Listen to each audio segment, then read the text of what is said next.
Monseigneur, vous venez de clôturer ces journées mariales 2021. Quel bilan en tirez-vous?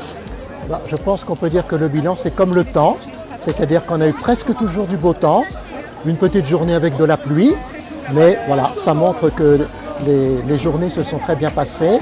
Ce que je retiens, c'est d'abord à chaque fois des enseignements sur Saint Joseph, qui étaient en général très riches et où chacun pouvait prendre ce dont il avait besoin par rapport à ce saint dont il n'a rien dit, donc c'est difficile de parler de lui.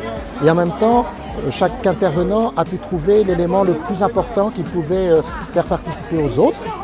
Et puis il y a eu quelques nouveautés, en particulier en fin de semaine. Vendredi soir, il y a eu la soirée des voisins, mais ça c'était pas nouveau, mais c'est une nouvelle formule.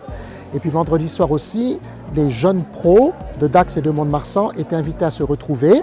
Donc ils étaient quelques-uns à se retrouver, ils sont montés au clocher de Bugloz, ils sont allés à la chapelle des miracles en procession pour prier. Et puis l'autre nouveauté, c'est en ce dimanche, le service diocésain de catéchèse avait proposé à 14 h une explication pour les enfants de l'histoire de Bugloz. Et je crois qu'il y avait du monde, d'autant que se sont accrochés, si je puis m'exprimer ainsi, les servants d'hôtel du diocèse qui en ont fait leur rentrée, et ce qui a permis aussi à la messe d'avoir un certain nombre de servants d'hôtel pour cette belle messe donc présidée par Monseigneur Winzer, qui s'est tout à fait adapté à l'histoire de Bugloz et au message pour aujourd'hui.